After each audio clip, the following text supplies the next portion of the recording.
আসসালামু আলাইকুম, welcome to SM soft কোডের। এটা হলো দ্বিতীয় part web design and development with freelancing কোর্সে। আমি গত টিউটোরিয়ালে আলোচনা করেছিলাম আপনি কিভাবে শিখবেন, তারপর হচ্ছে আপনার কী কী সফটওয়্যার ইনস্টল থাকতে হবে আপনার পিসিতে। আমি বলেছিলাম যে কোনো একটা ব্রাউজার, আমি সাজেস্ট করি গুগল ক্রোম, এরপর একটা text editor notepad plus plus, এটা ডাউনলোড করে নেবেন। ধরে নিন আপনার পিসিতে গুগল ক্রোম এই ব্রাউজারটা ইনস্টল করা আছে বা যে কোনো একটা ব্রাউজার ইনস্টল করা আছে। এরপর আপনার পিসিতে নোটপ্যাড প্লাস প্লাস এই সফটওয়্যারটা ইনস্টল করা আছে। আপনি এই সফটওয়্যারটা কোথায় থেকে ডাউনলোড করবেন? জাস্ট গুগলে যাবেন, যে একটা ব্রাউজারে যান, ব্রাউজারে গিয়ে আপনি লিখবেন যে এই ইউআরএল এখানেও লিখতে পারেন, না হয় আপনি এই জায়গাও লিখতে পারেন। এক জায়গায় লিখতে হলো এই যে দেখেন নোটপ্যাড প্লাস প্লাস, এটাতে ক্লিক করেন। এই যে তাদের অফিসিয়াল সাইট, এটা জাস্ট এখানে গিয়ে এই যে ডাউনলোড, এখানে গেলে এটা হলো আপডেট ভার্সন। সবসময় আপডেট ভার্সনটা আপনি ডাউনলোড করবেন। এই যে এখানে ক্লিক করলেই ডাউনলোড হয়ে যাবে। ডাউনলোড হয়ে গেলে এরপর আপনি জাস্ট ফাইলের উপর ডাবল ক্লিক করে নেক্সট গেলেই হয়ে যাবে, দিলেই ডাউনলোড ইনস্টল হয়ে যাবে। আমার পিসিতে এটা ইনস্টল আছে, তাই আমি আর এখন ইনস্টল করছি না। কেউ যদি ইনস্টল করতে না পারেন তাহলে কমেন্ট সেকশানে কমেন্ট করে বলবেন, যেই প্রবলেম পড়েন, যেটা আপনি বুঝবেন না সেটা কমেন্ট সেকশানে বলবেন, আমি প্রবলেম সলভ করে দেব। ওকে, ধরে নিলাম এবার আপনার পিসিতে একটা ব্রাউজার এবং একটা টেক্সট এডিটর ইনস্টল করা আছে। তারপরে উইন্ডোজে একটা বাই ডিফল্ট একটা টেক্সট এডিটর থাকে, সেটা হলো নোটপ্যাড। ঠিক আছে, তো নোটপ্যাডেও আপনি কাজ করতে পারবেন, তবে আপনি নোটপ্যাড প্লাস প্লাসই দিয়ে শুরু করেন। ঠিক আছে, এরপরে একটু অ্যাডভান্স লেভেলের যে কোড এডিটর আছে সেগুলোতে যাবেন, যেমন বিএস কোড মানে ভিজুয়াল স্টুডিও কোড। ওকে, আমি ধরেন আপনার পিসিতে নোটপ্যাড প্লাস প্লাস সফটওয়্যারটা ইনস্টল করা হয়ে গেছে এবং একটা ব্রাউজার ইনস্টল করা হয়ে গেছে। ওকে, এখন আমি একটা ফোল্ডার ক্রিয়েট করি। আপনি ডেস্কটপেও করতে পারেন বা আপনি ড্রাইভের মধ্যে গিয়ে যে কোনো ড্রাইভে আপনি রাখতে পারেন বা করতে পারেন ইচ্ছা। আমি ডেস্কটপেই করলাম। রাইট বাটন ক্লিক করে নিউতে গিয়ে একটা ফোল্ডার ক্রিয়েট করি। ফোল্ডারের নাম দিলাম প্রজেক্ট। আপনি যে কোনো নাম দিতে পারেন, নো প্রবলেম। এরপরে ফোল্ডারের ভিতরে আমি একটা ফাইল ক্রিয়েট করি।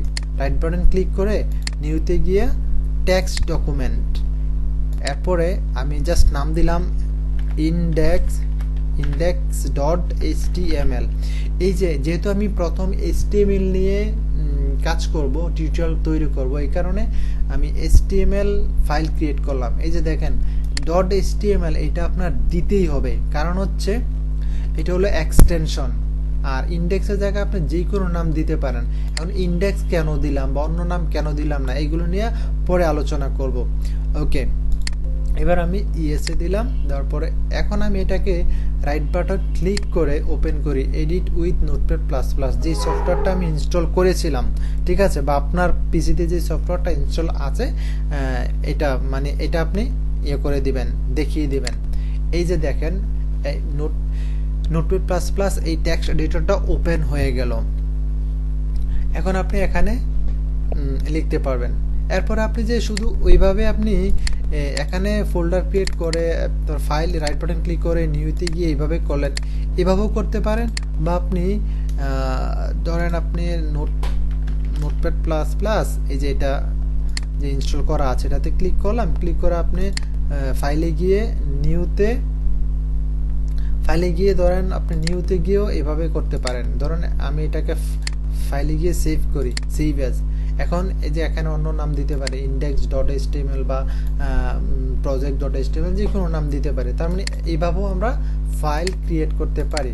ওকে, এখন তাহলে আমরা আবার এর ভিতরে গেলাম, যাওয়ার পরে রাইট বাটন ক্লিক করে edit with Notepad plus plus. Okay, তাহলে আমরা কিভাবে ফাইল ক্রিয়েট করে এক্সটেনশন কি সেটা বুঝলাম। এখন কিভাবে ট্যাগ লিখে HTML ট্যাগ লিখে সেটা জানবো, এবং HTMLটা কি সেটা জানি। HTML এর মিনিং হচ্ছে হাইপার টেক্সট মার্কআপ ল্যাঙ্গুয়েজ। এটা হলো HTML এর ফুল মিনিং। এই হচ্ছে HTML এর full meaning, hyper text markup language. এটা কি করে? মার্কআপ করে, ঠিক আছে। তো HTML ছাড়া আসলে ওয়েবসাইট চিন্তায় করা যায় না, ঠিক আছে। আপনি যা দেখতে চান, যা দেখাইতে চান ওয়েবসাইটে, HTML দিয়ে আপনার মার্কআপ করতেই হবে। মার্কআপ না করলে আপনি কিন্তু করতে পারবেন না। সো আপনার HTML লাগবেই। আপনি অ্যাপ্লিকেশন তৈরি করেন, যাই তৈরি করেন না কেন, আপনার HTML লাগবেই। সো আপনার HTML ছাড়া ওয়েবসাইট ইম্পসিবল। এখন আসি HTML, এই যে ট্যাগ, এগুলো কিভাবে লিখে, HTML ট্যাগ কিভাবে লিখতে হয়। প্রথমে দিবেন হচ্ছে লেস দেন, এরপর হচ্ছে গ্রেটার দেন। এটাকে বলে, প্রথমে এটাকে বলে লেস দেন, আর এটাকে বলে গ্রেটার দেন। লেস দেন এবং গ্রেটার দেন, অথবা বন্ধনীয় বলতে পারেন, বা অফিসিয়ালি নাম হচ্ছে লেস দেন এবং গ্রেটার দেন। ওকে, এর মধ্যে ধরুন হচ্ছে HTML। HTML, এটা হলো HTML একটা রুট ট্যাগ, ঠিক আছে। HTML এর স্টার্টিং ট্যাগ আছে, আবার এন্ডিং ট্যাগ আছে। সবচেয়ে বেশি হচ্ছে স্টার্টিং ট্যাগ এবং এন্ডিং ট্যাগ, মানে শুরু করতে হবে, শেষ করতে হবে। এটা ধরেন আমি শুরু করলাম, আবার এটাকে আমার শেষ করতে হবে।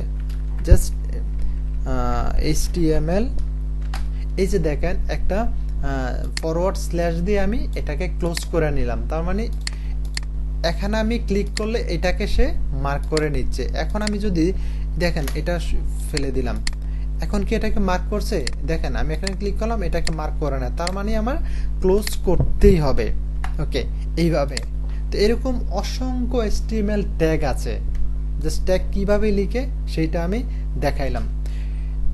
এরপরে আরো কিছু ট্যাগ আছে, লাইক হচ্ছে বিআর, এটার কোনো এন্ডিং ট্যাগ নেই, জাস্ট বিআর। ওকে, এরপর হচ্ছে IMG,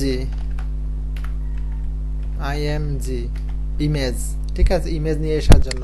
এটার কোনো স্টার্টিং ট্যাগ, এটা জাস্ট স্টার্টিং, এটা কোনো ক্লোজিং ট্যাগ নাই। এরকম হাতে গোনা বেশ কয়েকটা শুধু স্টার্টিং ট্যাগ আছে, বাট এন্ডিং, এগুলার এন্ডিং করতে হয় না, ঠিক আছে। তো স্টেপ বাই স্টেপ বুঝতে পারবেন কিভাবে কাজ করতে হয়।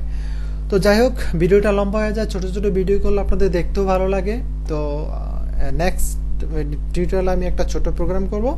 তো ভালো থাকেন, আল্লাহ হাফেজ। আর এই চ্যানেলটি সাবস্ক্রাইব করবেন। সাবস্ক্রাইব না করলে কিন্তু আসলে ইন্সপায়ার হয় না। ইন্সপায়ার হলেই কিন্তু নতুন নতুন সুন্দর সুন্দর ভিডিও আপনাদের জন্য মেক করতে পারি। আল্লাহ হাফেজ।